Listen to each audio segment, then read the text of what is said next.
On today's edition of Cronkite Sports Live, Arizona State fell short against its arch rivals in the 99th edition of the Territorial Cup.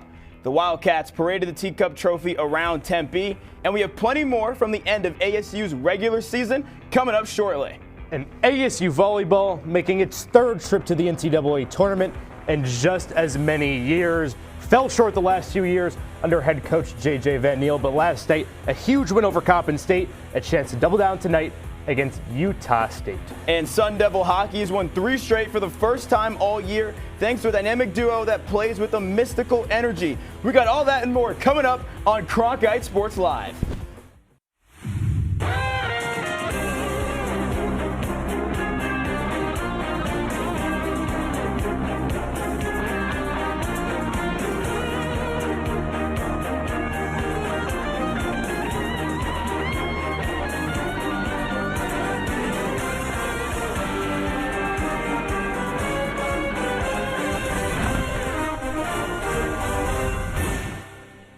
Well, it's the day we've been dreading, the final episode of Season 23 of Cronkite Sports Live. But still, we're here in Studio 6, and thanks for coming along with us. One more time in 2025. I'm Ryan Myers. Alongside me is Justin Lassertosa. And Justin, we got one more ride in the studio. It's festive time, Christmas season. How you feeling right now, man? Well, I said before my last show, I'm already feeling festive, and it wasn't even Thanksgiving, so best to believe I'm in the holiday spirit. But I remember the day you and I met as freshmen in Taylor Place, now Gordon Commons. The first thing I said to you is that I believe Tim Duncan is a top 3 player in NBA history. You didn't agree with me. We didn't get along on good terms when we first met, but we're here at the desk, going to make the most of this. Yeah, we are, and it's a joyous time of year, but a team that isn't feeling super joyous right now is Arizona State football. They played in the 99th edition of the Territorial Cup last week on Black Friday against Arizona. It was the 14th, since 2014, the first time these two teams were ranked. There's Cam Scatterbo showing off with the fans. Second quarter of action,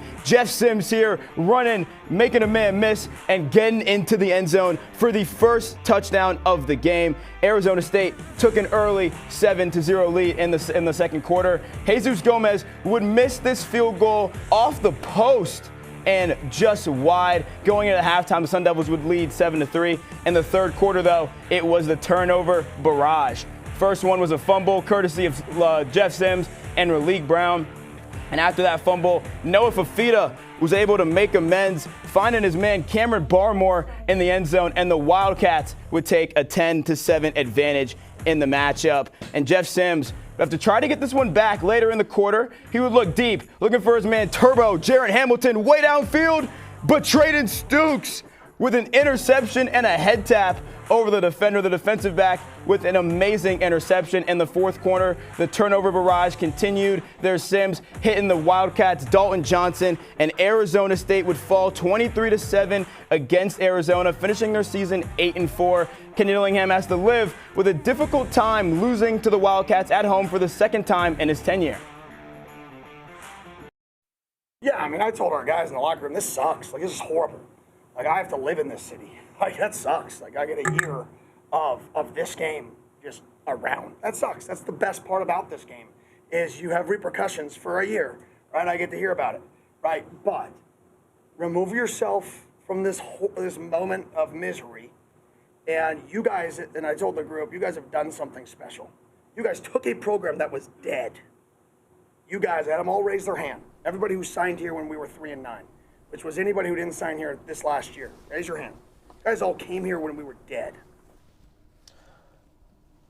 Well, relative to the expectations that Arizona State would repeat as Big 12 champions, this season's outcome, capped by a demoralizing loss in the Territorial Cup, surely left a sour taste for fans. But 8 wins is still more than enough for bowl eligibility.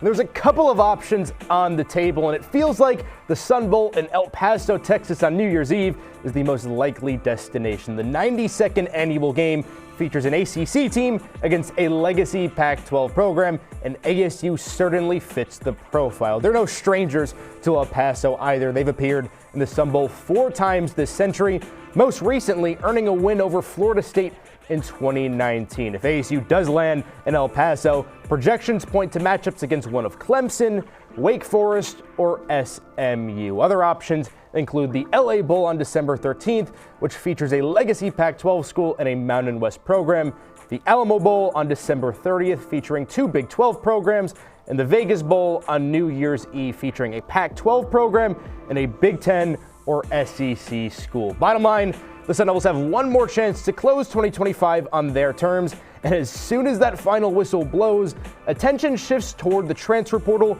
and how ASU could rebuild itself for 2026. Our Reese Goodall breaks it down.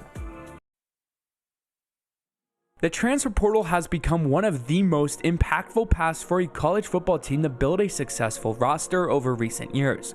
There's few bigger examples of this than the 2024 Sun Devils, where the offensive core was built on Sam Levitt, Jordan Tyson, and Cam Scadaboo, all of whom transferred to Tempe ahead of ASU's Big 12 championship victory.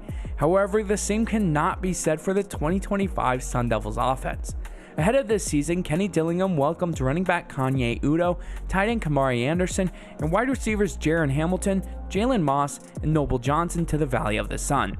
Unlike 2024 though, this transfer class only produced 569 total yards of offense, with Udo being the lone transfer to find the end zone. Meanwhile, Texas Tech produced almost 1,200 yards of offense from incoming transfers this season, en route to a Big 12 championship berth and potentially a college football playoff appearance. Yet defensively, it was the transfers stepping up to keep the Sun Devils season alive. Safety Adrian Wilson joined from Washington State and was instrumental to the defensive success after Xavier Alford got hurt. Kendrick Breedlove had to fight with Montana Warren for a spot as a nickel, but once he cemented it, he never looked back. All in all, Dillingham and ASU will need a much stronger and balanced transfer class to return to the Big 12 championship in 2026. For Cronkite Sports, I'm Reese Goodall. Last year, following a crushing loss to Texas in the Peach Bowl, Kenny Dillingham and his Activate the Valley culture built a reputation of retention. This team wanted to run it back. The defense kept 10 of 11 starters, losing only Shamari Simmons, and the offense retained 7 of 11, losing most notably Cam Scadaboo to the NFL draft. It's important to note that none of the 5 starters who left ASU last year hopped in the portal. All of them left due to eligibility or to declare for the draft. But despite retaining most of a conference-winning roster, injuries and other factors plagued ASU, leading to an 8-4 season short of expectation. Now, Dillingham won't have the same luck when it comes to retention. 13 of 22 Week 1 starters this season were seniors. On the offensive side, the Sun Devils will lose the entire offensive line and tight end Shimon Mateer. For their defensive counterparts, defensive backs Miles Rouser and Kendrick Breedlove, linebackers Jordan Cook and Keyshawn Elliott, and all defensive linemen except junior D-tackle CJ Fight have played their last regular season snaps for ASU. But Fight, like a couple of his fellow Sun Devils, have a good chance at heading to Indianapolis in the spring for the Combine and to declare for the NFL Draft. Star wide receiver Jordan Tyson is almost a surefire first-round pick in 2026, and cornerback Keith Abney has impressed enough to find himself on draft boards. Now we're looking at potentially 16 ASU starters on their way out, but we're not quite done yet. Free safety Xavier Alford could potentially return next season if the NCAA grants him a medical redshirt, but there's no guarantee. And lastly, the elephant in the room, quarterback Sam Levitt. While Levitt is eligible to declare for the draft in the spring, it's likely he'll spend another year in college following the foot injury that kept him sidelined for the end of this season. The question is whether he'll spend his next season in Tempe or take his talents elsewhere. Rumor says this, speculation says that, but all we know is that whether or not Levitt decides to stay or go, this team's going to look completely different. Last year, it was on Kenny Dillingham to retain. This year, it's on him to attract. The transfer portal, as well as a strong freshman class, which already includes 4-star QB Jake Fetty, will have to be CKD's best friend this offseason if he plans on returning to the college football playoff. Guys? Well, thank you, Dom. Kenny Dillingham looking to upgrade the roster to get his team back to the college football playoff. But there's another team in Tempe currently in the midst of their own playoff run. ASU Volleyball making their 3rd trip in just as many years to the NCAA tournament under head coach J.J. Van Niel. And now we welcome in WCSN volleyball reporter Jaden Ricken, who's reporting live from Desert Financial Arena ahead of ASU's round of 32 matchup against Utah State. Jaden, the Sun Devils came out on top last night in pretty convincing fashion against Coppin State. What did you make of their performance and how they could carry that into tonight? Well, it was a great performance for the Sun Devils. They started off in a blitz in set number 1, and then from there, they didn't let off the gas. This was a team that wanted this. They want to go all the way this year, and we saw such a consistent performance from the team. The kills were there, the digs, and the defense with their blocks, of course, was there as always. This was one of the best games for every spot on the floor. This was really a very large team effort, and everybody did their part for ASU. So many great signs from last night's game. I have no doubt they can't carry most of that into tonight's matchup. Yeah, and on the other side, a big upset last night for number 10 Utah State, taking down number 7 Tennessee in 5 sets. Jaden, is this a Cinderella run or are the Aggies legit? Well, it was a close win. It went to set 5, and they really had to scrape their way to that victory. But for Tierney Barlow, one of Utah State's best attackers, this was a season-best game for her. She hit on a 560 clip and had 16 kills as well. She really brought that offensive powerhouse role to the Aggies last night, and they kind of mirror ASU in a way. Both teams have hit on a 274 hitting percentage so far this season, so 2 offensive big-time teams, and it's going to be up for the ASU defense to come out and show another performance of how they can shut teams down. Yeah, and last season, ASU was on a pretty similar trajectory, an outright Big 12 championship, and would go on to be upset by Texas A&M just after that. So how could the Sun Devils kind of avoid repeating that same history? Well, Justin, they already started making the right steps, and that happened in the offseason when ASU really utilized the transfer portal, picking up 2 of the best college volleyball players in the country in Noemi Glover and Colby Neal. Glover's come in, she's worked with Bailey Miller, and they've brought back that notable signature offense that was what was so good about last season. But the difference maker, the X factor, is really Colby Neal. She's been the one to push this team over the edge into that next level. So many blocks this season. She's been an absolute stud. And for ASU, with this type of defense, this is not only going to make them a team that other schools want to beat, it's going to make them a school that other teams are going to struggle to beat. Well, thank you, Jaden, for your insight. We look forward to your coverage out at Desert Financial Arena. The Sun Devils with a chance to make it 3rd time's the charm in the NCAA tournament. Well, team success can often lead to individual accomplishments. At least that's the speech ASU volleyball head coach J.J. Van Niel could be telling his players. Before Thanksgiving, Big 12 first team middle blocker Colby Neal was selected for the 13th pick in the 2026 Major League Volleyball draft. But don't worry, Sun Devil fans, Neal is still repping the maroon and gold on the mat in the NCAA tournament. And our Andrew Montana has a story on her future pro career. The ASU volleyball season has had plenty of highlights, but recent news from the Sun Devil front line might just take it all. With the 5th pick in the 2nd round of the 2025 MLB draft, the Orlando Valkyries select Colby Neal, middle blocker from Arizona State University. Although Colby's joining the reigning champs, the Valkyries were still the worst blocking team in the MLB last season. It's really exciting to be somewhere and help maybe boost that if I have the opportunity. And just give me, I guess, a way to maybe help out the team in something that is my strength. While her strength on the floor is closing the door on opponents, Colby keeps her arms open for those who have supported her along the way. I'm very glad that she chose for her last final college season ever to come not only to a place I think is great, but a place to also just hang out with me and my teammates that I love so much. It's excitement for her. You know, she had targeted she wanted to go play pro, and she gets to live that dream, which is super cool. So I'm excited for her. The Valkyries are also excited for Colby Neal's move to Orlando as they welcome the best blocker in the Big 12. This season, Neal averaged the most blocks per set in the conference at 1.54, tallied up the most total blocks at 162, was named to the All-Big 12 first team just a few days ago, and was awarded with not 1, but 2 Big 12 Defensive Player of the Week awards. And despite all that success, Neal and the Sun Devils remain focused on the task at hand, winning the NCAA championship. For Cronkite Sports, I'm Andrew Montana. Well, from DFA to the ice of Mullet Arena, ASU took on Ohio State for the 2nd time in 2 days. On Friday, ASU knocked them off 3-2 in overtime, and we got a pretty similar fun matchup on Saturday. Here in the first period, Cruz Lucius' first attempt was saved in between the sticks. Later in the period, it would be Noah Powell who tried a behind-the-back shot, but that was saved from close. In the second period, though, is when the Buckeyes would begin to take over. It was Jake Carbella who got the first goal for Ohio State, and the onslaught continued. Here's Adam Esley with a rocket from range. He scored that second goal for Ohio State. They would take a 2-0 lead heading into the third period. It was Esley again in the third period to make it 3-0, and it looks like it was all but over for the Sun Devils, but not just yet. Jack Beck here with plenty of time to play scores a goal to get one back. A quick consolation, but still down 3-1 with a lot of time to go. And it'll be Joel Shelberg who got this a goal off of an assist from Cullen Potter. A nice finish into the net, but with less than 2 minutes to go, it was Sam Alfano who got the game-tying goal in Mullet Arena for the Sun Devils. Overtime would ensue for the second consecutive game, and in OT, it was only going to be one man, Cullen Potter, who got the game winner for the Sun Devils. ASU won 4-3, winning 3 straight games for the first time this season.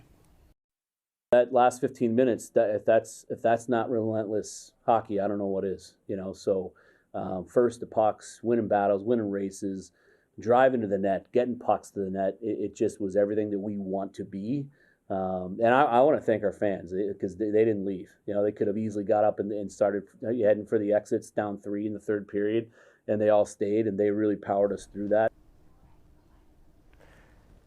Well, Greg Powers said it best, relentless hockey from ASU last weekend in their win over Ohio State. And now we welcome in WCSN hockey reporter Jacob Fredericks to break it all down. And Jacob, preseason and also throughout the seasons, coaches and players alike have mentioned identity hockey needs to be played. And it seems like ASU is finally starting to hit its stride. What is identity hockey, and how have you seen that translate to the ice? Well, Justin, following some of their early season struggles, a lot of veteran players on the Sun Devil team talked about the need to play identity hockey, to get greasy goals, to get in the dirty area. And over the weekend against Ohio State, you finally started to see it get put together. In that third period, in their 3-0 comeback, the Sun Devils were getting to the front of the net. They were playing that physical brand of hockey that Greg Powers wants to see. And that was all kind of capped off and started off by Jack Beck's goal in the third period. Cruz Lucius gets the puck and he just puts it on the goalie's pad, and Beck crashes the net hard. Exactly what the Sun Devils have been looking for all season. And it seems like over the weekend that the Sun Devils have beaten their early season kryptonite, which was closing out games. Early in the season, it just seemed like the Sun Devils were finding ways to lose games rather than win them. And now you're starting to see this young team kind of grow into their own a little bit and find ways to win these games, especially in these close ones. And when you compare it to last season, the Sun Devils didn't start out strong last year either, went on to win 7 in a row to give them that momentum they needed for the later half of the season. Now ASU didn't start off the season strong, currently on a 3-game win streak, but the difference is 3 wins in overtime and 2 wins over top 10 opponents. What have you made in comparison to last season? Yeah, I mean, last season they started identical to this season. After 12 games, they were 4-7-1. Now, last year, they went on a 7-game win streak, including starting off with an upset over number 1 Denver, sweeping them on the road. Now, this season, they didn't go on a 7-game win streak after their first 12 games, but they have started to put the pieces together. They have 2 top 10 wins over North Dakota and Denver, and including the Denver one in overtime. And now they're on a 3-game win streak, as you said, all 3 coming in overtime. And that overtime period has been a real difference from last season. Last season, they were 2-6-2 in the extra period. This year, they are 3-0-1. So much better improvement there. And that really comes down to having that stable presence in the back. And Connor Hasley made some big saves against Denver to keep him in that game before Cullen Potter scored his first of 2 overtime winners in his last 3 games. With those 2 guys clicking, the Sun Devils are looking to continue the success moving forward. Well, thank you, Jacob, for your insight. Vibes are surely high for Greg Powers and his squad headed into the bye week, and next week they'll face off against Minnesota Duluth, one of the top teams in the NCHC. Well, as Jacob let us know, Sun Devil hockey has finally found its groove after a slow start to the new season. The 7-8-1 program won 3 straight for the first time this year, thanks to a sweep against Ohio State over the weekend. Both wins over the Buckeyes came in overtime, and it was ASU's standout duo of Cullen Potter and Cruz Lucius who scored the winners in each contest. Like they're playing Quidditch, the 2 are flying on the ice. And our WCSN hockey reporter Colgan Herschel has more on the pair's magical play. Now, Jacob, play nicely. Mr. Potter. Lucius Malfoy. While Lucius Malfoy and Harry Potter are sworn enemies in the movies, Arizona State hockey has seen the wizardry of the dynamic duo in Cruz Lucius and Cullen Potter take full flight this season. Lucius missed the first half of last season with a shoulder injury and struggled to find his game in his first season in Tempe with just 2 goals in 19 games. This year, he's found his game that he left in Wisconsin when he led Badgers scoring in back-to-back years. Lucius's 10 goals lead ASU and are 4th in the NCHC, while his 5 power play tallies are 3rd in the conference. He hasn't scored as much recently, but still has 8 points in his last 6 games. The other half of this duo has been equally as effective for Arizona State. Potter has been one of the hottest Sun Devils in the last 3 weeks with points in 7 straight games. His goal scoring was invisible to start the season with just 1 goal through his first 11 games. But he has since found the back of the net with goals in 4 of his last 5 in 2 overtime winners. He earned NCHC Forward of the Week honors for his 4-point performance in ASU's sweep over Ohio State, and head coach Greg Powers credited the duo for the overtime goal to clinch the series. Huge credit to Potsy and Cruz. They were the ones that kind of drew that up and brought it up when I called the timeout, and they executed it, and it was unbelievable. Potsy he just drove the play. Like he was possessed. He just didn't feel like he was going to let us lose the game. Lucius and Potter have been standouts for ASU, but they'll need to keep it up with top teams in the future for the Devils. For Cronkite Sports, I'm Colgan Herschel. ASU men's basketball just getting back from a little trip at the Maui Invitational. Hard to take a business trip in the Aloha State, but one thing is for sure. Mo Odom was having a good time. He opened it up with 36 points against Texas, including the dagger, the most points by a Sun Devil since Trey Holder in 2017. Clutch bucket after clutch bucket. Mo was making it rain in Paradise, and then less than 24 hours later, Game 2 against Wazoo is what I would call your classic shootout. Sun Devils would take down the Cougars 100-94, and that man, Maui Mo, led the way once again. 26 points on just 9 shots. ASU had 8 players score 6 or more points in the winning effort, and Bobby Hurley's squad headed to the finals of the Maui for the first time since 1994. The lone year, the Sun Devils took home the chip, but unfortunately, luck would not repeat itself. Taking on a familiar Pac-12 foe in USC, ASU would go on to lose by 13 points, shooting 42% from the field in comparison to USC's 60. Our Tyler Weiss has the takeaways from Maui.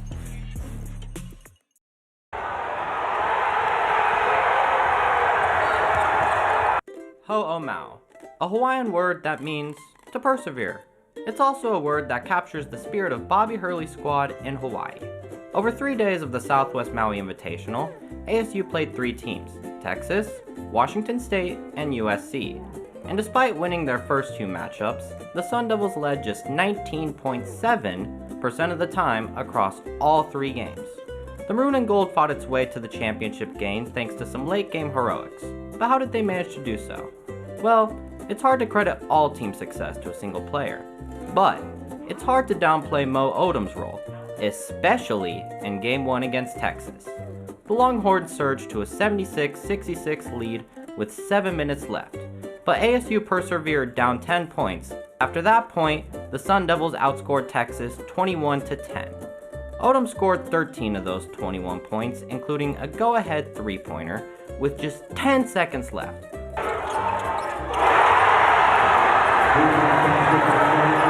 That shot lifted ASU to a narrow 1-point victory over the Longhorns, 87-86. Odom led the Sun Devils in scoring in each of their 3 games, but his output was minimized because ASU's defense allowed each of the 3 teams to shoot better than 50% from the field. And that caught up to the Sun Devils against USC, as the Trojans shot almost 60% from the field en route to an 88-75 victory. Ultimately, struggles on defense and limited time with the lead were just too much for ASU to persevere through to its first Maui Invitational Championship win since 1994. For Cronkite Sports, I'm Tyler Weiss. Sun Devil men's hoops has delivered plenty of holiday cheer, but with Big 12 play approaching, there's still a wish list of improvements that ASU needs to check off. Bobby Hurley's squad knows there's work to do if they want to compete in arguably the nation's toughest league, and RKC Smith breaks down what ASU hopes to find under the tree. Sitting at 6-2, ASU's men's basketball has plenty to be thankful for so far. However, with 5 games left before conference play, there's a few things that'll be on the wish list this holiday season. First, the Sun Devils will be looking to get their first quad win of the year. So far, they've been 0-2 in quad 1 games, with losses to Gonzaga and USC. The Big 12 hosts some of the highest end talent in the nation, with 5 teams in the top 25 in the net. So come conference play time, ASU will need to have a top-end victory that they can look back on. They'll have 2, maybe 3 chances to do it, with number 38 Santa Clara and number 49 UCLA as quad 1 games right now, and number 58 Oklahoma just on the bubble of being a quad 1 match. Next on the wish list for ASU is the boards. Through the first stretch of the year, ASU has really struggled with the rebounding. The Sun Devils are the only team in the Big 12 that is being out-rebounded by their opponents on a per-game basis. They're dead last in the Big 12 in rebounds per game with 31.6. Ultimately, it's going to be up to big men like Masamba Diop to get on the glass. At 7'1", Diop is averaging just 4.9 rebounds per game, which is still good for second best for ASU. The last item on the wish list is that along with saying ho ho ho this holiday season, ASU will be able to keep saying mo mo mo. Mo Odom has been the catalyst for success so far. He's leading the team in points per game with 19.1, a season average that hasn't been beat since James Harden in 2008-2009. Odom hasn't just been the leader in points, but in assists, steals, threes made, and turnovers. It's the one major blemish on an otherwise stellar start. If he can rein in the mistakes and keep up his other levels of play high, it'll be happy holidays for Sun Devil basketball. Well, from the men's side of the hardwood to the women's, Arizona State took on Southeast Missouri State last Saturday. We got highlights from this one because ASU was looking to go 8-0 for the first time in over 30 years. First half of action, Missouri State with the rock and a fumble on the play, a big steal and a turnover. ASU looking to take it down the other end of the court. Swing, and it's Marley Washnitz who drove left, got inside, scored the left-hand layup over traffic, and ASU continued to find their way in this first half. Here's last year Koa finding Carrera inside for the and one. Sun Devils would lead 32-24 going into the second half. In the second half is Michaela Moore knocking down a corner 3. The wire-to-wire domination continued for Arizona State. Washington's one more time, finding a dime and an easy layup. Sun Devils would win this one 85-56, improving to 8-0 for the first time since 1991. Yeah, and Molly Miller's magic is in full effect. Sun Devil women's hoops off to an 8-0 start to the season, the program's best start in 34 years, and they've got a chance to become the first 10-0 team in ASU history. Some pretty historic stuff to begin Miller's tenure, and as they look to hit the bullseye on another record, our Harrison Fuller steps up and fires away. The Big Fish is one of the most exciting moments in darts. In basketball, the only thing that could compare is how Arizona State women's hoops has been playing to start the season. Head coach Molly Miller has stepped up to the Aki for her first campaign, leading the Sun Devils to an 8-0 start. Her team has broken several program records through this hot start, as it looks like she's checked out the Big Fish herself. The first dart sailing into the treble 20 is from ASU's stout defense. Molly Miller's coaching tenures have been defined by her squad's on-ball aggression. The Sun Devils have so far allowed the least amount of points per game since 2021. Using its defense as a marker, ASU found the treble 20 again with its undefeated start through 8 games. The Sun Devils haven't started 8-0 or better since the 1991-92 season. With only 2 more consecutive wins, Miller could make history, being the only women's basketball head coach to lead her team to a 10-0 start in ASU history. Additionally, the Sun Devils have had the most double-doubles through the first 8 games this year since 2002. Bang! Bullseye to check out the 170. Junior forward McKenna Brackens has been responsible for half of the team's double-doubles up to this point with 3. She's been an incredible asset to the team on both offense and defense, the definition of a two-way player. The Sun Devils are looking good to start the season, and so far, they've thrown the perfect checkout. For Cronkite Sports, I'm Harrison Fuller. Well, ASU women's basketball started off hot under first-year head coach Molly Miller. The Sun Devils are 8-0 for the first time since 1991, but they're doing more than just winning games. They're creating a blueprint. And to expose the floor plans is WCSN women's basketball reporter Mia Bencic with her Big Three. Thank you, Ryan. So starting at my number 3, it's the Sun Devils' balanced scoring. ASU has 4 players averaging at least 11 points per game, giving the Sun Devils one of the most evenly distributed offenses in the conference. This balance comes from the team chemistry. Players are embracing their roles and understanding how they fit into their team's identity with building their brand. With multiple scoring options every single night, ASU is becoming tougher to scout and harder to guard. And then at number 2, it's the turnover pressure on defense. ASU is forcing around 20 turnovers per game, and they're turning those into points on the other end. Their ball pressure, active hands, and disciplined rotations allow them to dictate tempo early and create consistent momentum swings. This defensive identity that Coach Miller has enforced has been one of the strongest drivers of their undefeated run. And finally, at number 1, they fix their mistakes. The Sun Devils have an open game perfectly, as we see, with slow starts and rush possessions, showing up early. But their defense holds off their opponents long enough to get to the second quarter, where ASU is yet to be outscored. Once they settle in and get high-efficiency looks on offense, the Sun Devils blaze to victory. Molly Miller's in-game adjustments are a major reason why they're still unbeaten. So that's this week's Bencic Big Three. Back to you guys. From the hardwood to the mat, ASU wrestling is still winless on the season after a loss last weekend to Oklahoma State. But the Larkin Bros continue to shine. Both of them won individual titles in their respective divisions at the Michigan State Open. Redshirt sophomore Caleb Larkin is ranked number 2 nationally in the 149-pound division, and true freshman Kyler Larkin is ranked 26th in the 133. In fact, he's coming off his biggest win of the season over a name that might ring some bells for Sun Devil fans, Richie Figueroa, who spent 4 years in Tempe from 2021 to 2025 and won a national title in the maroon and gold in 2024. The brotherly duo providing a glimmer of hope in what's been a dark season so far for ASU. Sun Devil Swim has started the year dominating once again. The men's team three-peated the program's 6-0 milestone after knocking off number 9 Tennessee last Sunday.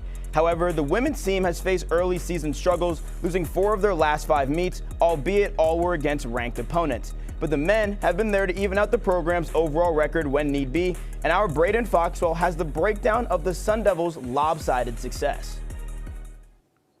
Thanks, Ryan.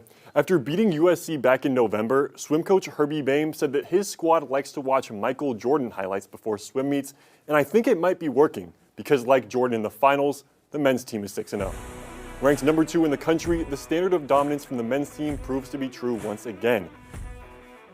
ASU opened the season by breaking the all-time swim attendance record against UNLV and then swept its in-state rivals the following week in the All-Arizona Invitational. The Sun Devils then took down number 8 Stanford and number 4 Cal Berkeley 2 weeks later by a minimum of 59 points each. Against USC, Ilya Karun set 3 pool records on the way to a dominant 193-107 victory. Finally, at the CSCAA tournament in November, Arizona State defeated both number 12 Virginia and number 9 ranked Tennessee. As for the women, it's been a different story. Like the men, the women's team also defeated UNLV to start the season and earned first place at the All-Arizona Invite. Besides those first 2 wins, however, the tough schedule has done the Sun Devils 0 favors. But the numbers make the situation look worse than it is. Every loss has come to a team ranked 12 or higher, and against number 23 UCLA, ASU tied at 150. While the season continues to unfold, the men's team will seek to further dominate its opponents with ease, and although the women's season hasn't gone as hoped, the Sun Devils look forward to March, where swimmers from both sides hope to compete for a national title. Back to you guys. Well, thank you, Braden. Sun Devil Athletics is on a rapid rise, and the numbers show it. From sellouts to record-breaking attendance, ASU teams are experiencing a level of momentum that's turned Tempe into one of the most electric hubs in all of college sports. Certainly magical times we're living in, and our Easton Stockford takes you on a tour of what we like to call Devil Land. Tempe, Arizona. Population 190,000. While not the biggest hub in the valley, along Veterans Way and Packard Drive lies a sports wonderland. Home to over 8 major sports stadiums within less than a mile of each other, welcome to one of the best home advantages in the NCAA, Devil Land. 4 rides have proved to be fan favorites in Tempe, starting with the centerpiece of it all, Mountain A. The home of ASU football is the park's crown jewel, selling out all 7 home games with one of the most thrilling rides in the Southwest. Since the start of 2024, the Sun Devils boast an impressive 11-2 record on home turf, taking full advantage of Mountain A's momentum coaster. Mountain A also claimed the Big 12 student section of the week twice, the only school to do so this year. Right across the street lies ASU's rinkside rush at Mullet Arena.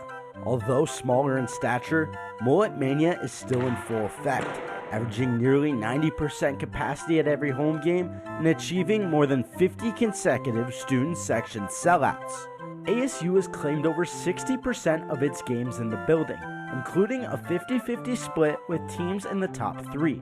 Back across South Packard Drive is DFA's Desert Oasis, home to ASU basketball and volleyball. While already a strong home court advantage, DFA is receiving $100 million in renovations, modernizing the most outdated attraction at ASU, turning the fan experience from a splash into a tsunami. Finally, just to the south of it all is the Mona Plummer Aquatic Center's Inferno Incline, where ASU Swim and Dive is rising. Coming off a Big 12 championship in their inaugural season, the Sun Devils started their year setting records. With Uncommon Professor's help, every seat in ASU's poolside fun track was filled, setting the NCAA record with nearly 3,000 parkgoers in attendance.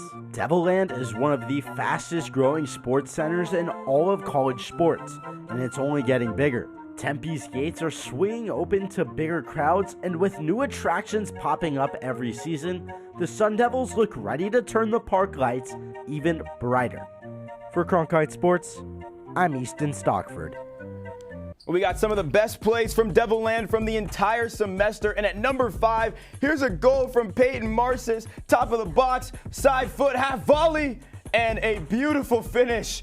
And Arizona State beat New Mexico State 1-0. That was the only goal in the matchup. What a goal from Marcis. And so good we had to show you twice at number 4. That man, Maui Mo Odom, working his defender, almost loses control of the ball, but then hits the spin move for the dagger against Texas. He erupted like the Hulicala volcano. He was doing it all for ASU that night. 3 after 3 after 3. And here at number 3, we got Jeff Sims, who broke out for an 88-yard touchdown against Iowa State in Ames. This was a beautiful run where he ended up breaking the record for the most rushing yards in a game for a quarterback at Arizona State. Beautiful play by Jeff Sims. They wanted to win this one, and he won 3 straight as a starter. And at number 2, these are 2 guys who are familiar with this top play segment. Sam Levitt working his way outside the pocket. Call him Air Levitt. Finds his man Jordan Tyson on the run, who hurdles the defender and tiptoes his way into the end zone. Stays in bounds. Their synergy has been off the charts these past 2 years. Well, as a Washington Wizard, former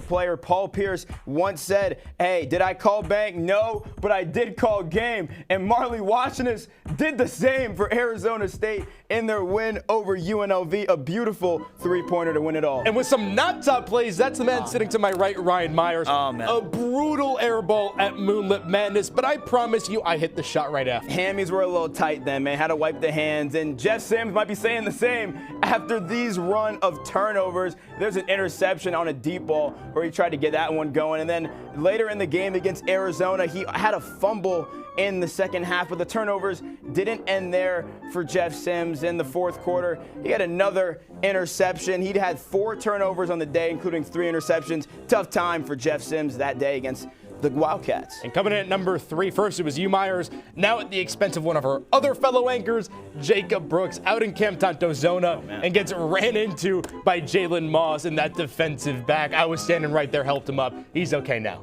And Graham Ike gave Cash Polk his welcome to college basketball moment, a poster for the freshman. He was only in the game for like 10 seconds before he got dunked on in his first ever college basketball appearance. So unlucky. And coming in at number 1, a bit more unfortunate, but a year ago, Sam Levitt and Cam Scadaboo, 2 defining players in ASU's Big 12 championship run. Now, a year later, watching the Territorial Cup from the sidelines, both on scooters, recovering from their season-ending surgeries. Hope the best for Levitt and Scadaboo on their roads to recovery. But it's our final show, and we talked about defining people. It's also our executive producer, Ronan Haycoop's final show, a defining person when it comes to Cronkite Sports Live and WCSN as a whole, has completely changed the standard of this entire club, and the ripple effects will surely be seen. Yeah, Ronan's been the executive producer here for the last 4 semesters, and in his time, we were able to win some hardware.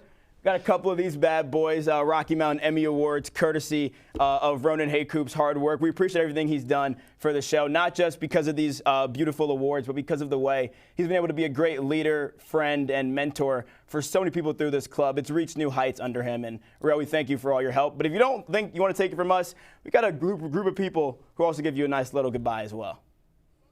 What's up, Ronan? The people tell me you're retiring, so I guess I got to send a video to you.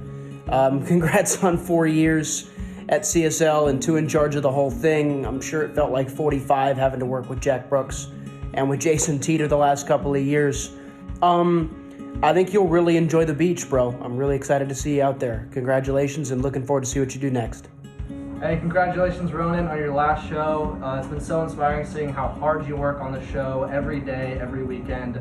Inspires other people around you, so congrats on the last show. Nobody works harder than you, and you embody what it means to be part of WCSN and CSL. Congratulations. Ronan Haycoop, feels like yesterday I was sitting at the back of that control room watching you run your first show, just getting ready to pass that torch. And I never had a doubt you'd be able to take this thing to new heights. It's been really special to see. Super proud of you, man, and I can't wait to see what's next for you. Arizona State softball bounced back Wednesday night with a 5-2 win over GCU.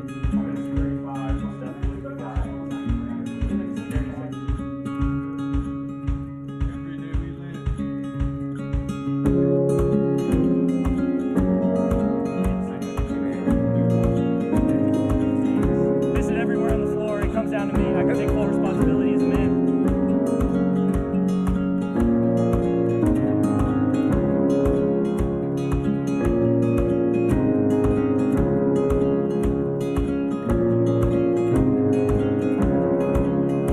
Roll with the punches.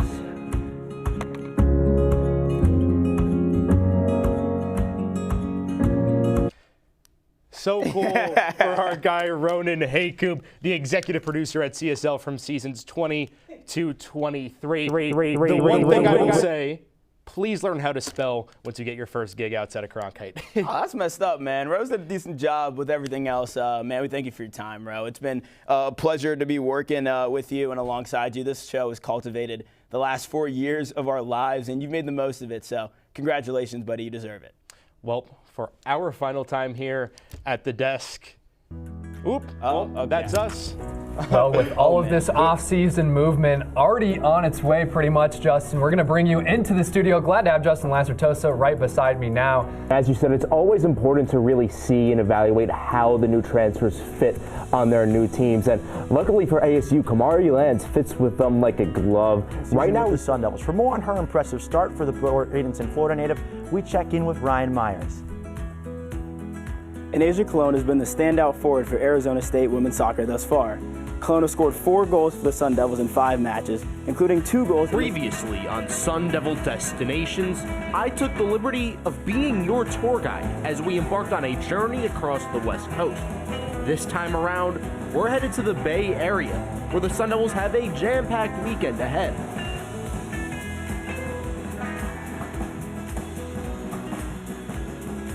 Welcome to the Bay Area. Definitely a bit more formal on the dress code for this trip. That's besides the point, though. We are here at Stanford University, the home of the Cardinals. Welcome to Tempe. My name is Ryan Myers. Running alongside me is Luke Lindo here at Sun Devils Soccer Stadium. And Luke, we're talking ASU women's soccer. The Sun Devils have lost their last 3 matches, dating back to two Sundays ago against UCLA on this very pitch. They also went on a road trip, had a loss to Utah and a loss to Colorado as well, respectively. Can you give me some insight as to why this ASU? Well, this feels weird. That was our first time at this desk, mock CSL, and now we're here closing it out. I wish we had a clip from that mock CSL day. I'm sure that wasn't the best read from either one of us. Maybe we got a little bit better over the last couple years. For sure, somewhere in the archives. You mentioned it. You were wearing that same suit for your debut. Yeah, that's why I wore it today. So yeah, honestly, I even matching the watch too. I had to make sure I had the same fit on from a couple years back. It just kind of felt like it needed to be done. So it's a great touch. Well, we've appreciated our time here at WCSN. I will be done. My role as president has wrapped up. He'll be here next semester as managing editor. So excited to see how you continue the reins there. But for everyone in the control room, our executive producer, Ronan Haycoop, director, Ratisha Thacker, and for the final time, for Ryan Myers, I'm Justin Lastratosa. We'll talk to you guys in 2026. Ro, get in here, brother.